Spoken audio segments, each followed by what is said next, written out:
War Sails. Is it worth a buy? Let's read the words of the developer.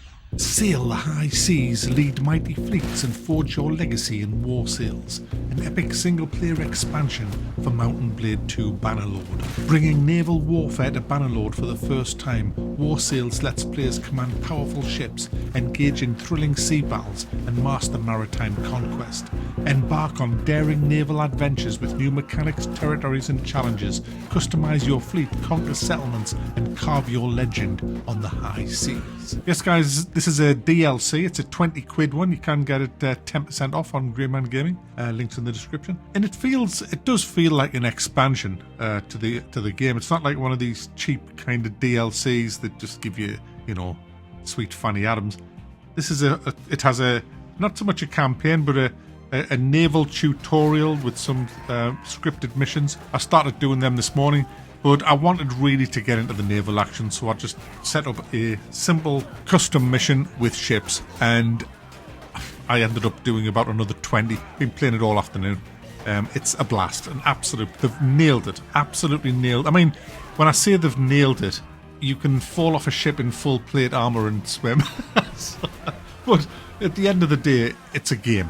It wouldn't be right, I think, if you sunk, because if you're like me, you'll spend quite a bit of time in the water. I've been a bit overzealous and boarded ships, then find that I'm taking on way more than I can chew, and I'm backing off defending myself, and I ended up numerous occasions either deliberately jumping overboard or backing off accidentally and falling in the drink and having to swim to the ship. You can get back on the ships, climbing the cargo nets, and I like that because if it was realistic and you sunk with plate armor, it would be a bit too brutal.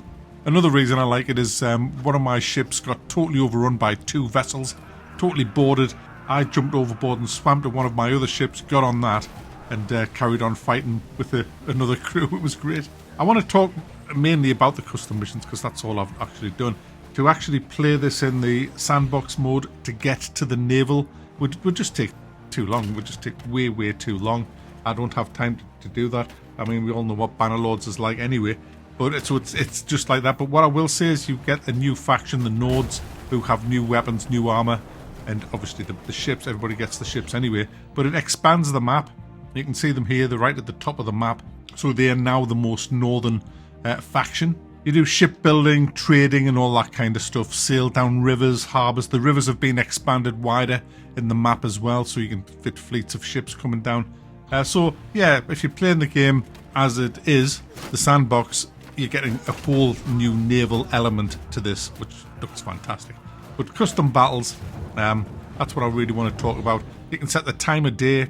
You have 4 different options for the time of day. You can set the location, which doesn't really matter that much, although the rivers do look cool, especially as the Nords, because that's how they came inland in England. Down these rivers, so it does feel authentic, and the longboats look awesome as well. You can set how many ships you want in your fleet. I think 8's the max, but you can tweak each ship. There's upgrades. You see, when you're playing the game in sandbox mode, you unlock upgrades for the ship to put ballistas on and all kinds of weapons. You can select how much of a crew you want on. Is it a full crewed ship? And you can even select the type of warriors that go on and the percentage of archers to melee, which is really, really important as well. You can set all the enemy up in exactly the same way as well.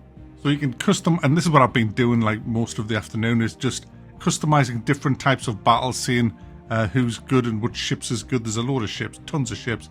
And then getting into the game, it's so easy. You just literally start off in control mode. You can set your formations up first. And then I just simply say, engage the Borg. And they all sail up and they're away. The AI's quite decent. I mean, I did get rammed once off my own ship, but generally speaking, unless you're playing on like a narrow river and everybody just gets tangled up, on the open seas, it's pretty good, the AI. They'll ram and board the enemy, they'll fire the catapults, and it looks really spectacular on a night time when there's a lot of people firing. When you set a ship afire, it's really, really cool as well. A simple mouse click will switch between the front gun and your actual steering of the ship. But even better than that, while you're on the front gun, you can still raise and lower the sails, speed up and slow down and turn the ship. So you can actually stay on the front gun for a good while before you need to evacuate it. Generally speaking, because it doesn't turn very far, once you've rammed another ship, you need to get off the gun. Or if they ram you, they will pretty much kill you and disable the gun as well. So you have to be careful when you're on the gun because you're very, very vulnerable. If you want to board an enemy ship, it's so cool. You can either press the R key, which I think that's the default key, or maybe I've changed it, and your crew will automatically grab these hooks and throw them onto the other ship and pull and pull and pull till the ships come together. Then they'll put like a little cargo net bridge and charge. I prefer to do it myself. It's so much more immersive. Just grabbing the hook and just slinging it over, aiming for someone's face so it kills them and then hits the deck.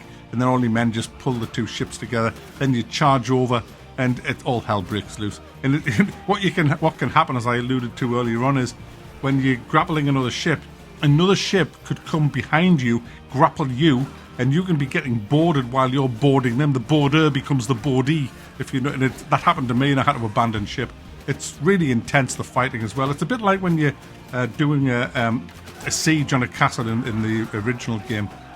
You know, once you get up onto the battlements and you're fighting, it's that narrow kind of gap as you're going up the ladder where you're most vulnerable, because you can't get many men in there. If you think you're losing, you can just tell you guys to retreat.